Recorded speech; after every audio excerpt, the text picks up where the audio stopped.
Namaste, hello everyone, hello Jammu, welcome to Soul Speak. आप सबका स्वागत है Soul Speak with Shal on Greater Jammu Virtual. We have been meeting here every Monday and talking about things which are spiritual and about our own God consciousness. And we have covered some topics. Today, I want to talk to you about the four main paths of how to contact our God consciousness. The paths are many. There are not just four paths. ईश्वर इतनी बड़ी चीज़ है, इतनी बड़ी हस्ती है कि उसको मिलने के लाखों अरबों करोड़ों तरीके हैं. बट क्लासिफिकेशन के लिए the ancient rishis have classified them in four major paths, and I wish to give you a little brief of each one of them. Many of you will be already knowing this, but let it be a recap. So the first path is called Bhakti Marg. भक्ति का रास्ता, ईश्वर को उस रास्ते से मिलना कि जिसमें भक्ति हो. This is probably the most common path. If there are 100 people in the world, I think 80 or 90 people must be doing this way. Because it is a path of surrender. कि मैं बंदा हूँ, आप ईश्वर हो, I am a man, you are God, and I wish to see you, meet you, be in your favor, and I leave everything to you. I worship you, I pray to you. So there are smaller paths within the path. There are satsangs, there are kirtans, there's Shabad Jap. We go to temples, mosques, churches, gurudwaras, listen to fabulous Gurbani, and we get transported in our bhakti towards God. Now this path is in a way a path of duality. What do I mean by that? इस path की एक खासियत ये है, a special feature is that in this, the person who's seeking God thinks of himself as entirely different from God. That God is one person, I am another person, there is a duality, there are two of us, and I am his bhakt. And I am his bhakt, I am his lover. I can either be his friend, which is Sakha Marg, I can be his son or daughter, which is Satputra Marg. So these are margs between margs, and so on and so forth. In the case of Mother Parvati, she was his Ardhangani, his better half, his wife. But there is a duality in the sense that God is a superpower, and the person, the bhakt, is one who loves him and wants to surrender to that superpower. And so this path is good for those who are of emotional bent of mind when it comes to God. आपने कई बारी देखा होगा, you may have seen many times, people go to temples and they start crying, weeping, or they hear some very good satsang and they start weeping. Those are not tears of sorrow. Sometimes they are tears of happiness, of feeling the oneness. So this is the Bhakti Marg. Then we have the Karma Marg. Many of you have heard the term Karam Yogi. So and so is a Karam Yogi. So and so was a Karam Yogi. Now what is a Karam Yogi? A Karam Yogi is one who believes that God is in the people. ईश्वर लोगों में बसता है. लोगों की सेवा करो. Help the poor people. Give them food. Make buildings for them. Educate them. Make hospitals for them. And such a person goes on this job in a very transpersonal manner. Transpersonal manner meaning वो अपने से परे होके ये काम करता है. He does it for the good of all of mankind. He does not do it for self-interest. If you open a business and make it a very big empire, and you are very good at your business, whatever it is, but that business is meant to only profit you, sorry, you are not really a Karma Yogi. Karma Yogi are those who have an altruistic thought, who have a vision statement, a mission statement, and of course वो अपने लिए भी करते हैं, but largely वो दुनिया के लिए करते हैं. This is meant for the people who are very stoic in nature. Anybody cannot be a Karma Yogi. A very solid person can be a Karma Yogi. And this is a path which also sees a lot of duality because it considers other people in numbers. एक मैं हूँ, एक ये है, एक वो है, एक वो है, सबका अच्छा होना चाहिए. So this is also a duality कि बहुत सारे लोग हैं. Then we come to Gyan Marg. Now Gyan Marg is a little different. Adi Shankaracharya was a Gyan Margi. In the West we have had Socrates, Socrates, Plato, Aristotle. They were Gyan Margis. What is a Gyan Margi? These people are thinkers. ये चिंतन करते हैं. They think. They rationalize things. So their work, their path of finding God consciousness is mostly in the mind. The mind, their own mind first talking to itself intensely. Chintan. वो समुद्र मंथन कर रहा होता है अपने बीच में. Then at some stage with the other person. So the master with the student and one philosopher with another, and then darbars in which we have sort of contests about spirituality. And then in modern day world, presentations, YouTube presentations. And in the Tibetan Buddhists, I don't know, आप जम्मू में हैं, many of you would have gone to McLeodganj. और जब आप McLeodganj जाते हैं और वो दलाई लामा जी के टेम्पल में जाते हैं, one of the sights you may have seen is these young lamas, and they are, two of them are standing and doing this to each other and bowing and then doing this to, and then speaking. And if you inquire, it is called dialectics. They are actually in that beautiful mystical Tibetan Buddhist language. They are doing Gyan Marga. They are rationalizing about consciousness and dharma and things like that.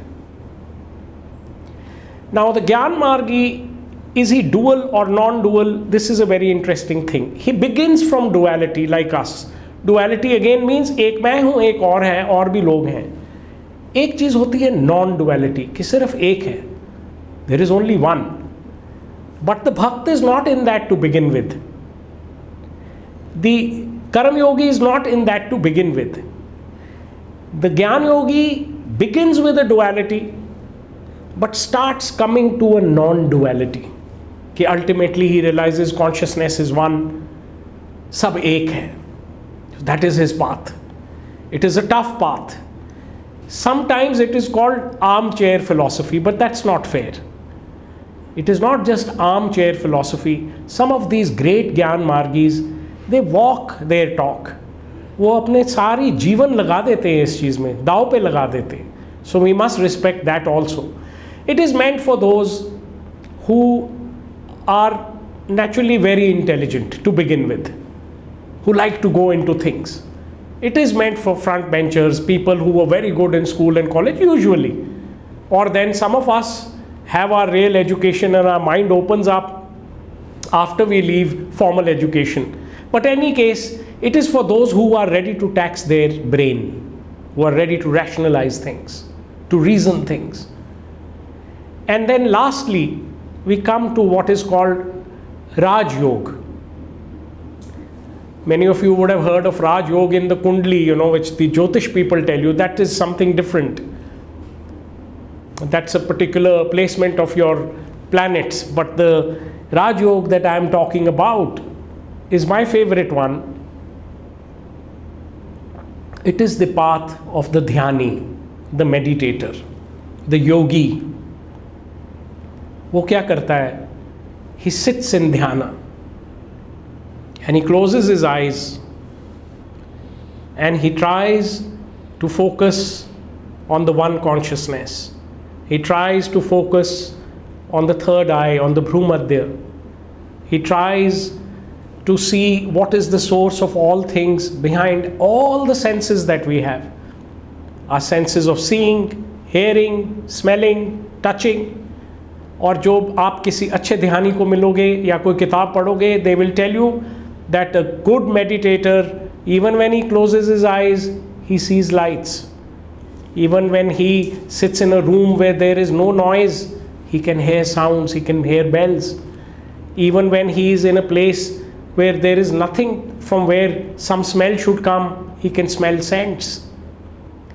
And this path is for the one who wants to know the non-duality. It is not that he is not a bhakt, कि वो ईश्वर को अपने से बड़ा नहीं मानता, ऐसा नहीं है. Because no one path is completely by itself. जैसे last time I told you about yin and yang, everything has a little bit of the other in it. So the bhakt is also a bit of a karam yogi, is also a bit of a jnani. Similarly, the Raj yogi, the dhyani, is also a little bit of a bhakt. He loves his Shivji or his Krishnji or his Allah Miya, but he wants to merge into that there should be no two, there should be only one, and I need to merge into that. That is the path of the yogi.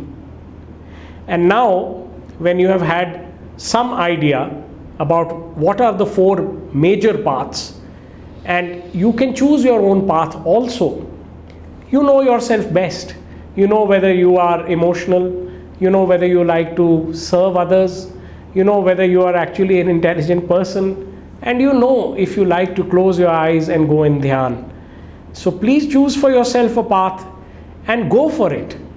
And I will end this talk with yet another reading from my same book, The Yogi and the Snake. And this is about Lord Shiva. And this is a very small chapter called the Yogas. Now there are 4 yogas. And it's a chapter called the Yogas, and the person, the Bhakt, tells Shivji that you are the master of all 4. Why so? Why is Shivji the master of all these 4 margs? Let me read out to you. Lord, you are the master of all 4 yogas. Your bhakti towards Shakti, the mother. अब जो शिवजी हैं वो किसकी भक्ति करें? वो शक्ति माँ के परम प्रेमी हैं, उसके हस्बैंड होते हुए भी. But he has a deep reverence for her and what she does. He has the greatest respect, the greatest bhakti for Shakti. In my opinion, the greatest bhakt of Shakti is Lord Shiva himself. So your bhakti towards Shakti, the mother, your gyan of the self and cosmos, ज्ञान योग, उनको ज्ञान अपनी आध्यात्मिकता का भी है और पूरी सृष्टि का भी है. Your raja meditations, Rajyoga of rhythm and steps, उनको ना केवल उसकी रिदम मालूम है ध्यान की, मेडिटेशन की, पर उनको हर एक स्टेप मालूम है उसकी. उन्होंने ही लिखी हैं. The meditations which we have today in Kashmir Shaivism are revealed by Lord Shiva to Parvati in a text called Vigyan Bhairav, in which he has given 112 Yog Dharanas. And your Vishwakarma, कर्म योगी कैसे हैं? वो विश्वकर्मा है. उनका क्या है? I think you all know that story of drinking venom. जब समुद्र मंथन होता है ना अमृत के लिए, for good things, पर उसमें से जहर निकलता है हलाहल, उसको कोई पीने को तैयार नहीं होता, कोई देवी देवता नहीं सामने आता, सब कहते हैं अमृत दो. Everybody wants good things, no one wants to have the poison, and Shiva has all the poison. Everybody share, he drinks up, and that is a Vishwakarma. What a big karma he has. You remain devoted to your own principle of divine creation, to your consort, wife, and consequently to us all. You are the supreme knowledge of self, Gyan, of all ourselves and the whole cosmic self. You remain absorbed in transpersonal meditations for our growth. What a dhyani. If this is not enough, finally, you neutralize the wrongs committed by your children. This is your inevitable cosmic action. You have the poison of the wrongdoings. Therefore, although you contain the whole universe, Lord Shiva, you contain the whole universe. Although you are the supreme God, Parameshwar ho aap, yet you are a yogi too. remaining always absorbed in Godhood. What do I mean by that? What I mean is, although Lord Shiva, for a Shiv Bhakt, is the supreme God, he contains the whole universe, and yet he remains a yogi, trying to think of the supreme God. What do I mean by that? अब जैसे हम भक्ति करते हैं ईश्वर की duality में, पर शिव जी तो खुद ईश्वर हैं. He is the Paramount God. परब्रह्म वो हैं, परमेश्वर वो हैं, पर भैरव वो हैं. तो वो किसकी भक्ति में लगे रहते हैं, वो किसके ध्यान में लगे रहते हैं? So I said he is a yogi too. Yogis God को ढूंढते हैं. शिव जी खुद गॉड हैं, बट वो योगी भी हैं. क्यों? Because he wants to keep updating his own godness.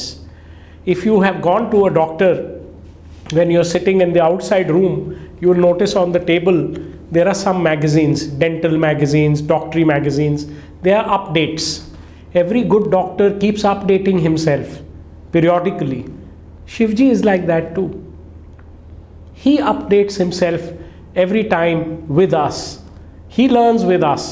He updates his own Shivaness, and that is why he is the master of all 4 yogas. I will end with this. Please be here with us again next Monday on Soul Speak with Greater Jammu Virtual, because Greater Jammu has taken a lot of effort, made a lot of effort to first print beautiful articles of very good people in its print version, and now doing this platform of virtual, so that we can all hear each other and talk to each other and learn from each other. So please subscribe to this channel and be here next Monday for the next episode of Soul Speak. Jai Hind, Jai Bharat.